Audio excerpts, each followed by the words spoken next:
Una dirigente política no puede erigirse en portador de una política o de una acción política que no le corresponde.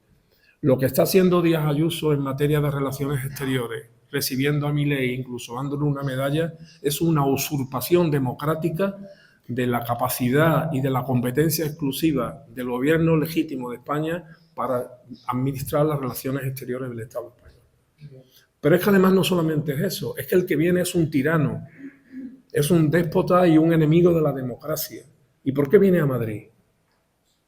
Pues viene a Madrid porque esta derecha ha convertido Madrid en un parque temático de la extrema derecha, en donde todos los extremistas de derecha se sienten cómodos y se sienten felices, sean hispanoamericanos, sean húngaros, pero es que ese extremismo no solamente el extremismo político, sino que cuando se trata de extremismo económico, que lo hay, también vienen a Madrid. Por la señora Díaz Ayuso, que en cualquier democracia responsable y madura no podría resistir el más mínimo envite democrático, está ahí porque está apoyada por sectores muy determinados de la política en España y concretamente de la política madrileña, en donde reside y se deposita la mayoría de ese poder oculto que nos llega, aunque muchas veces no sepamos exactamente quién es, aunque lo sospechamos.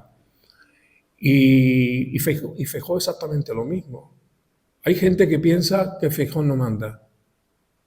Y hay gente que piensa que manda Isabel Díaz Ayuso. Yo sostengo que no manda ni el uno ni la otra. No mandan ninguno de los dos. Se están repartiendo un papel coreográfico para interpretar una partitura que pretende recoger por todas partes. Por lo suyo, que le corresponde como partido ultraconservador, pero también por aquellos que se le fueron y que hoy día constituyen una amenaza de la extrema derecha para la democracia y para la convivencia. Se inventan primero un líder que les falla, que es Casado, al que tiran por la ventana, se llama en política y también en religión defenestración, de finestra a finestre, que significa ventana en latín, y luego ponen a Feijóo, que no deja de ser un mandado, pero como Feijóo tampoco le resulta suficiente, pues hacen una especie de bicefalia en conjunción con la señora Isabel Díaz Ayuso. Pero además que son unos torpes, porque no se dan cuenta del impacto negativo que tiene para la propia reputación, no ya de la República Argentina, sino del propio Reino de España, el que venga una persona como esta, que viene en una visita que no sabemos en qué parte es pública, en qué parte es privada, pero que además se permite pedir una audiencia al monarca y el monarca se la niega. Y algunos dicen, ¿qué mérito tiene el monarca? No, el monarca hace lo que tiene que hacer, porque las relaciones exteriores no son del rey, sino son del gobierno democrático y legítimo de este país, que ha dicho que no se reciba a este tipo. Pero además se equivocan porque reiteradamente toman acciones pensando, no ya que Madrid es España, como dicen ellos, sino que Madrid es una ciudad-estado independiente. ¿Qué pasaría si lo que hace Isabel Díaz Ayuso lo hiciera el presidente de Cataluña o el presidente del País Vasco? Nos estaríamos tirando de los pelos y, bueno, imaginaros toda esa prensa sinfónica, luego a los que nos iremos refiriendo a todo lo que estaría diciendo. Es que también le dieron la medalla a Guaidó. Es que le dieron la llave de la ciudad a Putin, o a Putin. Es decir, ¿a qué juega el gobierno de Madrid políticamente pretendiendo ser la alternativa ilegítima a un gobierno democrático? Hay una visita de un presidente de un país extranjero, de Milei, de Argentina, que va a recibir una medalla por parte de una presidenta autonómica, Díaz Ayuso, en nuestro país, y en un contexto en el cual ese presidente argentino, de Argentina, está insultando al presidente de España. Es curioso porque la presidenta autonómica de una comunidad española considera que hay que dar una medalla a este mandatario. Es más, estoy firmemente convencido de que hay una estrategia que es fundamentalmente de comunicación. Al final estamos ante una política, una estrategia de hacer y estar en lo político que consiste en llamar la atención, que hablen de nosotros aunque sea mal. Entonces, vamos a darle este premio a Milei para que hablen de nosotros efectivamente y además no importa que podamos decir que somos muy patriotas, pero luego damos un galardón a alguien que está insultando al presidente de España, con el que podrás estar más de acuerdo o no, pero es el presidente de tu país. Hay un ejemplo que es muy gráfico y estuvo ahí. Fue el momento en el que cuando Hugo Chávez hablaba de Aznar, tanto José Luis Rodríguez Zapatero como el rey Juan Carlos I, este es el rey al que yo llamo siempre un rey que vive en un país del Golfo, valga la redundancia, ¿no? Pero bueno, en aquel momento es cierto que, teniendo las diferencias que tenía Zapatero con Aznar, pues dijo y pidieron, igual que el rey, que Hugo Chávez respetara a un mandatario, en este caso expresidente de su nación, de su patria. Bueno, pues ahora curiosamente Ayuso, que es una cachorra de José María Aznar, y Miguel Ángel Rodríguez, que es el que está detrás en gran medida de lo que es la estrategia de comunicación de esta dirigente política, han decidido que le dan una medalla, ya no solo reciben, sino que además galardonan a un presidente que viene de insultar al presidente de España, que es nuestra nación. Y lo hace además en una estrategia que es muy peligrosa, porque estamos en una deriva que es la extensión de la extrema derecha. La extensión de discursos que están relacionados con negar la violencia de género, negar que hay un deterioro de las condiciones climáticas, hay un calentamiento del clima, negar que, por ejemplo, en una ciudad como Madrid, o hacer discursos en contra de que las fiestas del colectivo LGTBI se celebren en el centro de la capital, este tipo de mensajes, ¿no? Entonces hay una competición que tiene ahí Ayuso y que le hace, por ejemplo, decir, pues si Abascal invitó a Milei, yo lo voy a invitar también. Y si además que hablan de nosotros mal, pues que hablen, pero que hablen. Y no importa el contexto en el que sea. De un dirigente que precisamente en buena medida llega al poder a lomos de una campaña de comunicación. O sea, Milei es un personaje que tanto en las redes sociales como en continuas entrevistas y participaciones televisivas mostraba una agresividad muy llamativa, un discurso en el que podía decirle a la gente pobre que apostaba por la privatización de la sanidad, pero ha habido gente pobre que le ha votado. Es terrible, es tremendo. ¿Qué nivel de manipulación puede llegar a haber para que haya gente que vote en contra de sus intereses? Pues está ocurriendo, ha ocurrido.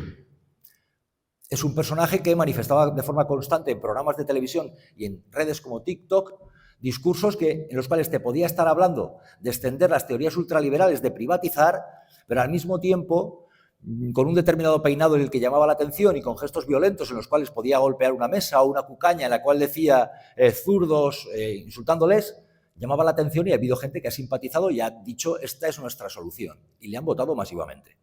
Ahora lo que está ocurriendo es un contexto en el cual está habiendo una serie de recortes y hay gente que se está dando cuenta de que probablemente ha votado en contra de sus intereses. Otra no, que estará probablemente segura de lo que ha hecho o creerá que lo ha hecho bien, ¿no? En ese contexto le dan una medalla, una presidenta autonómica de la Comunidad de Madrid como Díaz Ayuso y Miguel Ángel Rodríguez.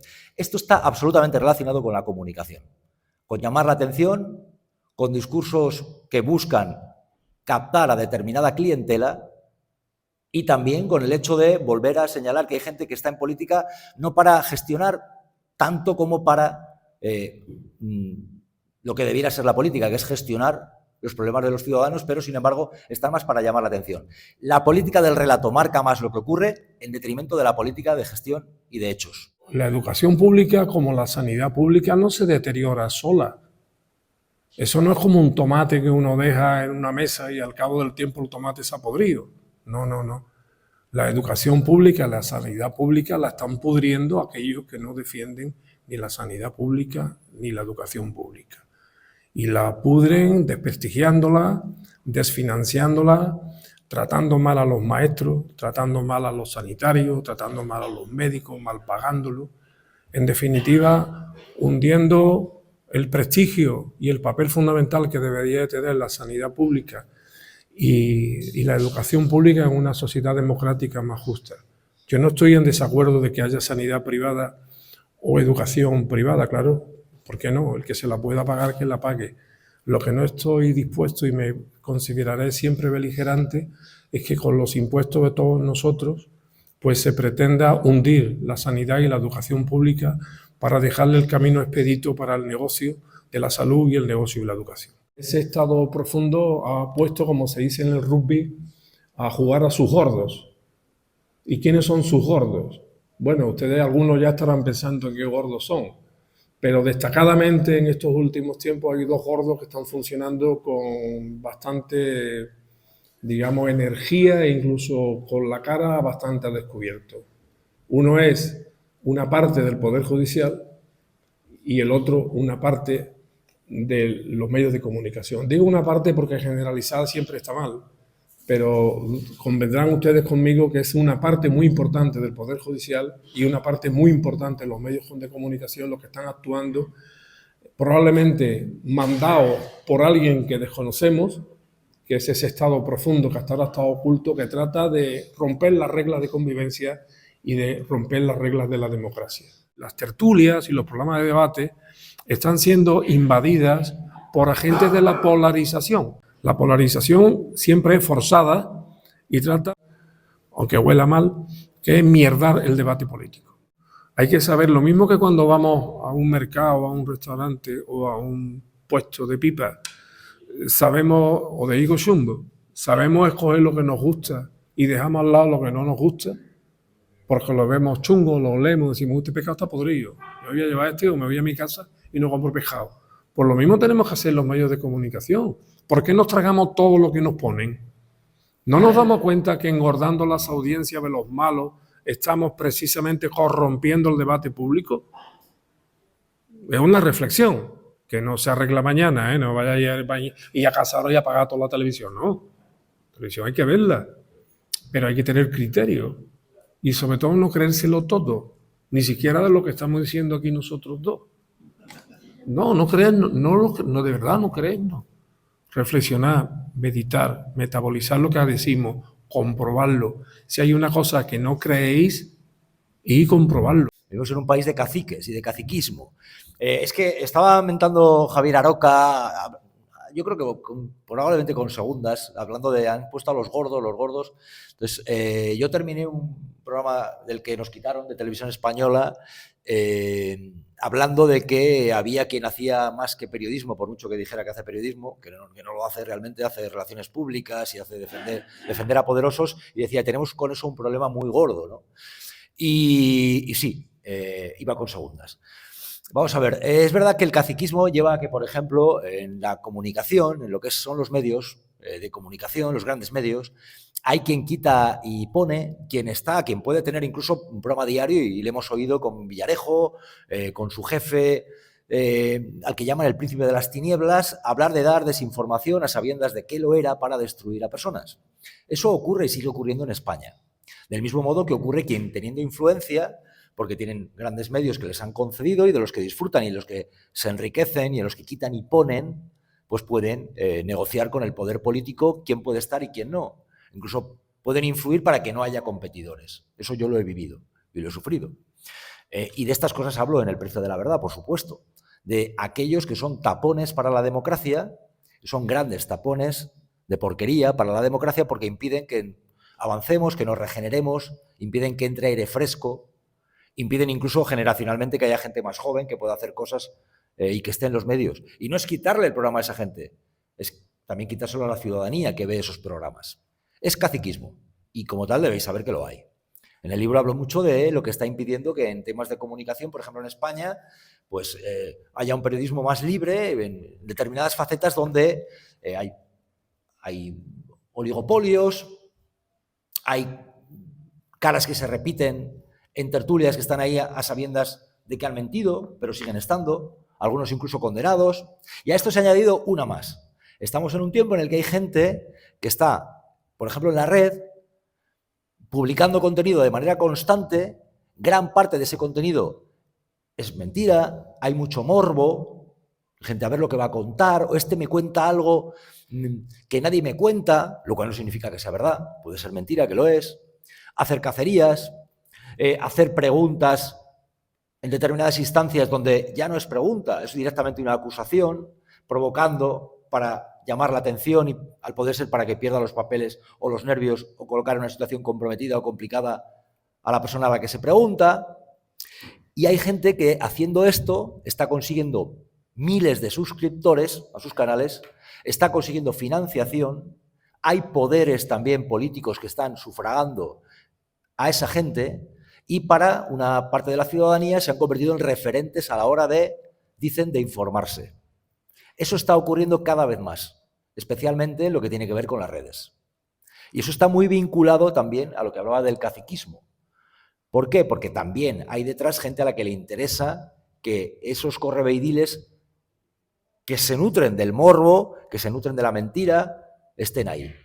Y hay gente desinformada que en buena medida también hay un razonamiento en un desapego de los medios tradicionales por considerar, y a veces es verdad que no se cuenta lo que ocurre, o no todo lo que ocurre, y buscan ese tipo de referentes. que están muy relacionados con el bulo. Eso está pasando.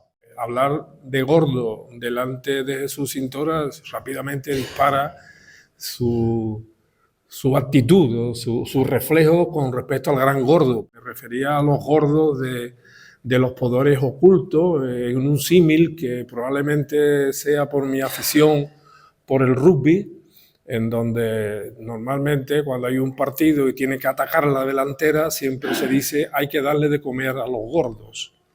Pues esa delantera de gordos del estado profundo a la que yo me refería.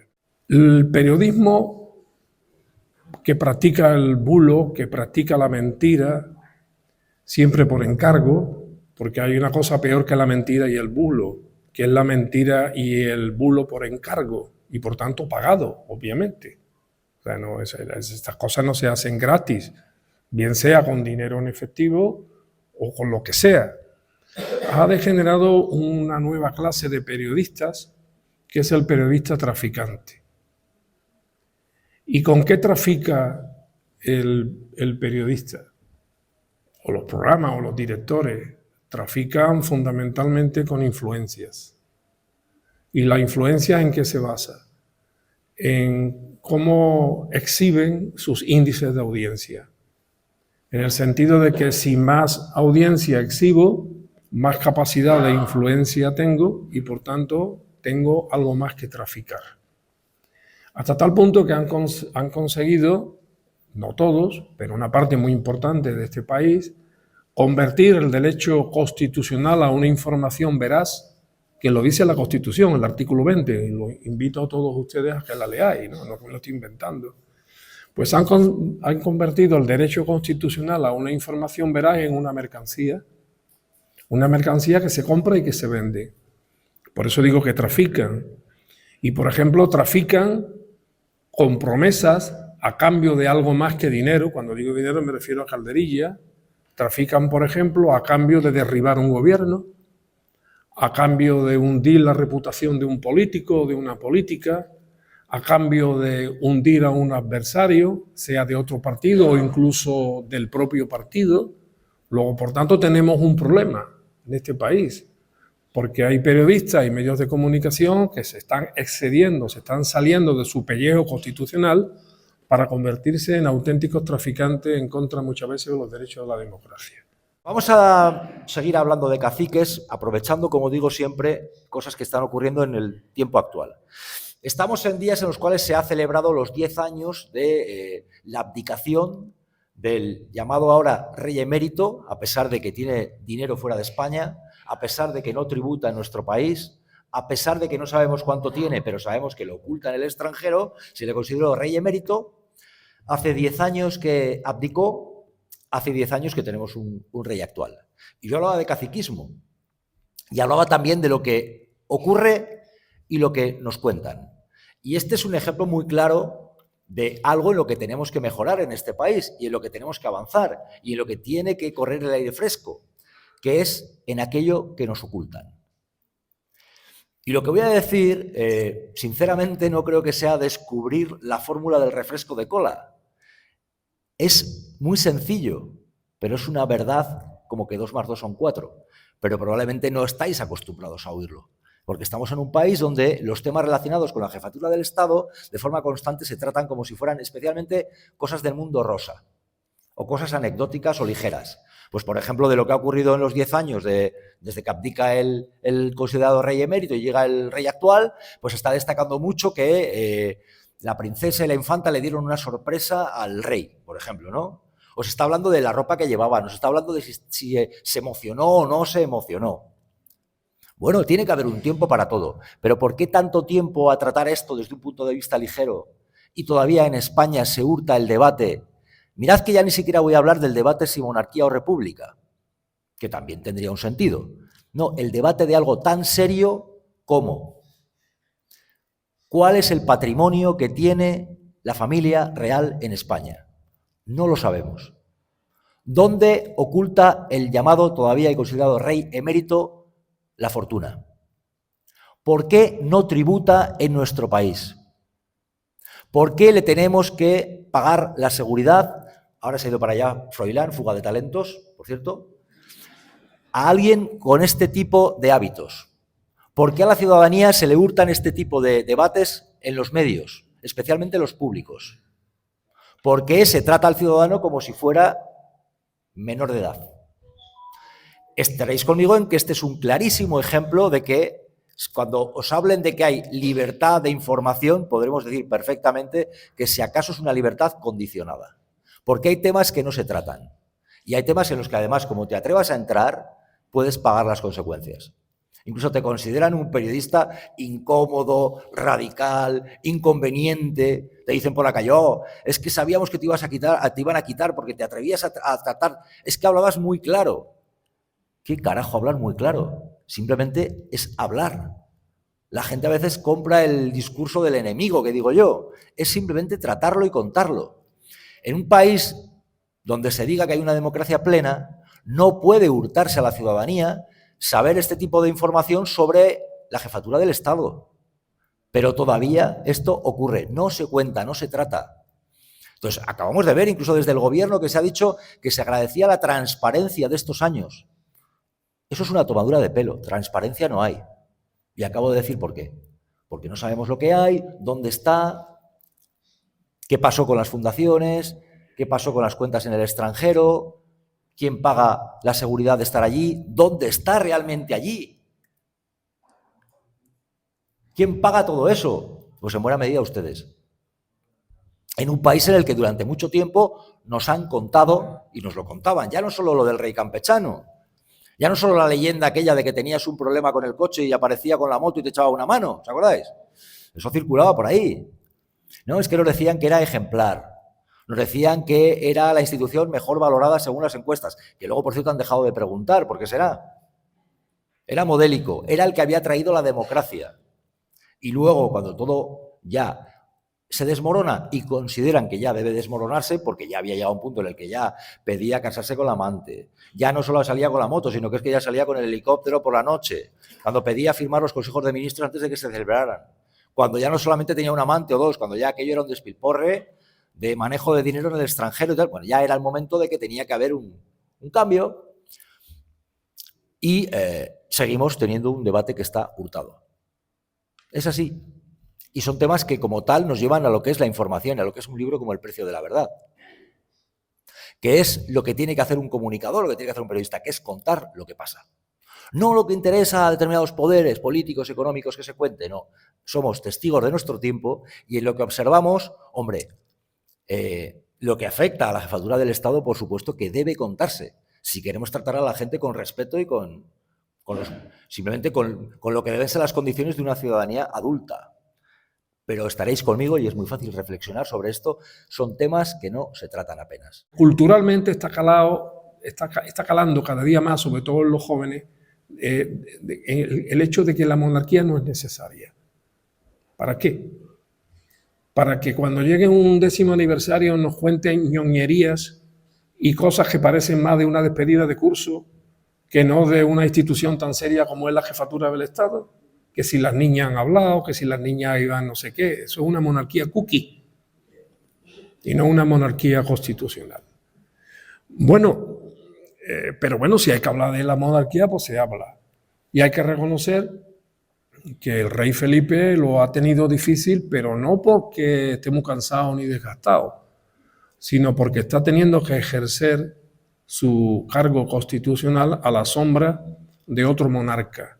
Bueno, esa es la situación, una monarquía que se ejerce a la sombra del desprestigio, de la persistencia en sus privilegios de un monarca que, si bien ha evitado, digamos, el peso de la justicia, porque ha habido una interpretación de la nobleza de Estado constituida por jueces, fiscales, altos funcionarios, que ha hecho una interpretación extensiva de la inviolabilidad constitucional que ni siquiera se compadece con el derecho internacional en materia de inviolabilidad que está recogido en el Convenio de Roma. Pero es así, es así. Y a partir de ahora, ¿qué? Tendremos los ciudadanos que no súbditos del Estado español el derecho a la crítica en el ejercicio de nuestra libertad de expresión, ¿Podremos exigir de la monarquía que se comporte en los mismos términos que exigimos al resto de la ciudadanía del Estado? Bueno, vamos a seguir viendo cómo sigue evolucionando esto. Porque diré una cosa y con esto termino. Como republicano, insisto, que acepto la Constitución y acepto lo que se contempla en la Constitución con respecto a la monarquía, aunque la critico, porque como decía un gran pensador constitucional alemán, Otto Bahnhof, puede haber artículos inconstitucionales dentro de una Constitución.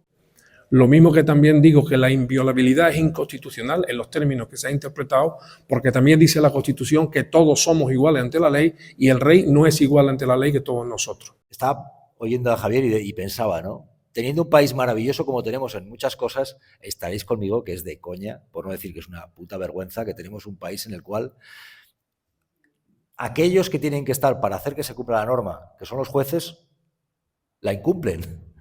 Llevan 5 años bloqueando el Consejo General del Poder Judicial, no se renuevan, y tenemos un país donde el que se considera rey emérito es alguien que no vive en España, vive en Emiratos Árabes y no tributa, y es el rey emérito. Es absolutamente chanante. Pero bueno, es lo que hay. Y todavía nos dirán que todo va normal y que todo va estupendamente. Quiero hablarlo de algo muy positivo, que es la renovación del Consejo General del Poder Judicial. Lo digo porque ha dicho el presidente o el jefe de la oposición, presidente no es todavía porque no quiere, el jefe de la oposición ha dicho que está dispuesto por fin ya a pactar la renovación del Consejo General del Poder Judicial.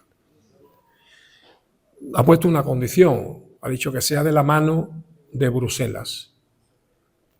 Esto quiere decir que los patriotas, los que defienden tanto la soberanía y la independencia de España, primero subcontrataron Europa para que vía un intermediario, un mediador, ayudasen a lo que son responsabilidades constitucionales y democráticas, porque es lo que dice la Constitución, hay que renovar el Consejo General del Poder Judicial, y sin embargo el PP para eso pide la ayuda de Bruselas.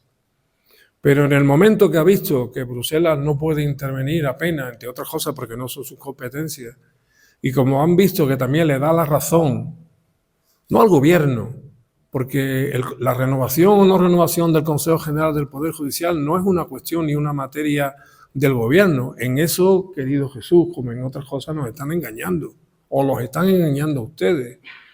La competencia de renovación del Consejo General del Poder Judicial reside en el Poder Legislativo, es decir, en las cámaras, en el Congreso de los Diputados y en el Senado, que es donde está depositada la soberanía popular que ustedes eligen cada vez que hay elecciones. Pero ¿qué es lo que ocurre?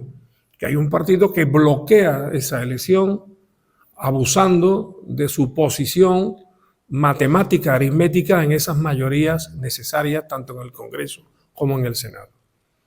Incumpliendo la Constitución, porque llevamos 5 años, más de 5 años sin renovación del Consejo General del Poder Judicial. Y ahora dicen que por fin lo van a renovar, pero que intervenga también, que sea la mano de Bruselas. Es decir, que aparte de todo lo que ha ocurrido, además quiere que Bruselas les pague el maquillaje.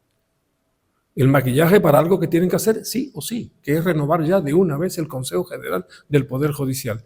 Y ha dicho hoy la señora Díaz Ayuso, al hilo de esto, porque le ha vuelto a echar un reto a Feijóo, a ver quién puede más en que se renueve o que no se renueve. Díaz Ayuso dice que no se renueve, dice porque es que el Consejo está politizado. ¿Pero cómo que politizado? Pero si sois los políticos los que estáis impidiendo que se renueve el Consejo.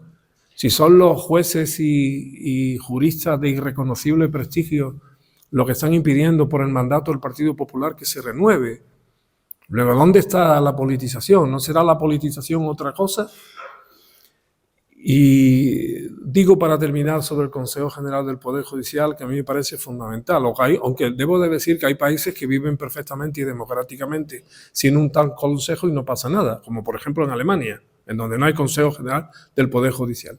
Pero digo, ¿por qué es objeto de codicia el Consejo General del Poder Judicial y por qué no se quiere renovar?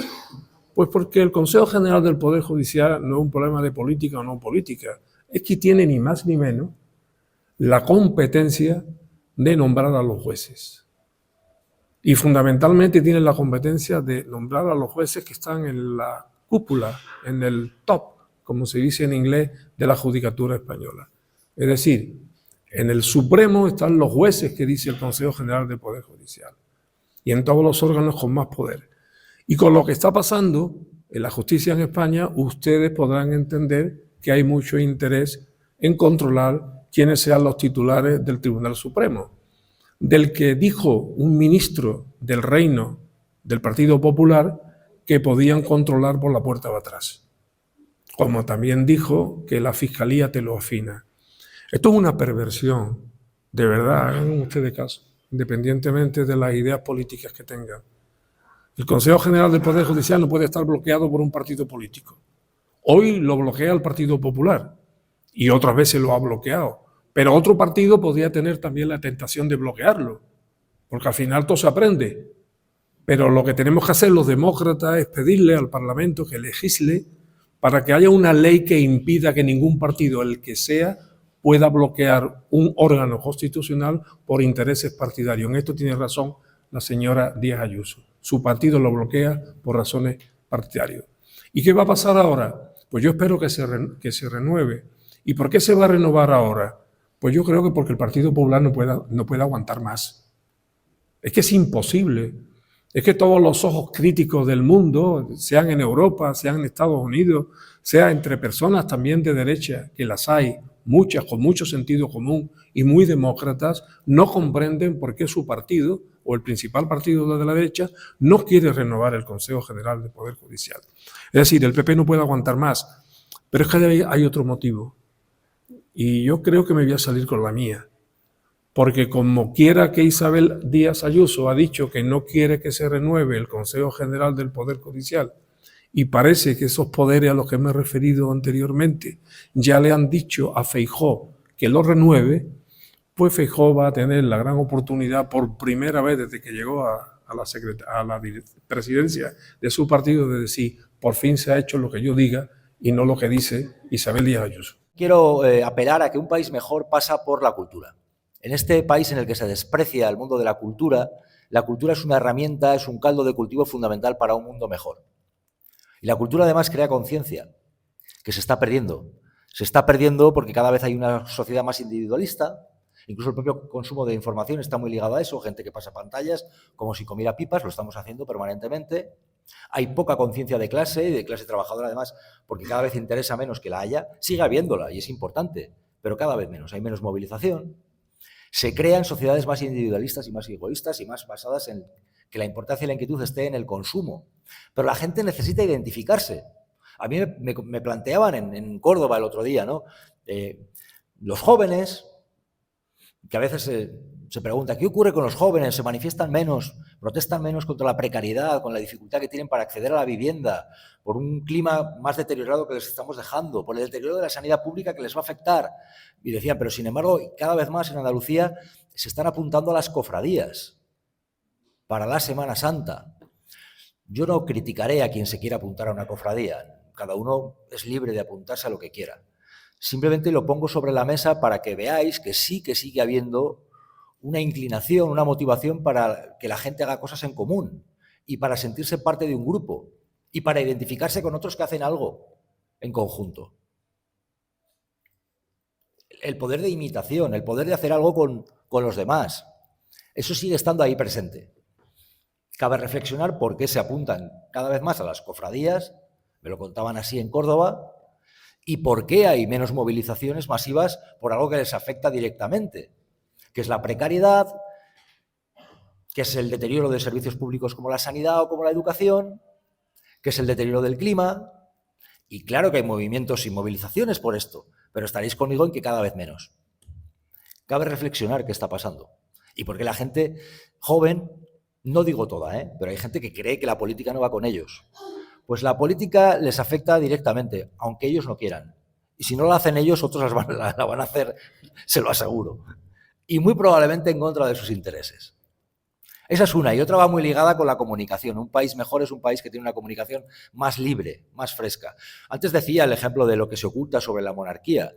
Les perjudica en primer lugar a ellos. Y diré por qué. Cuando se ha prohibido el alcohol, la gente ha recurrido al extraperlo, a hacer cosas de tapadillo, ¿verdad?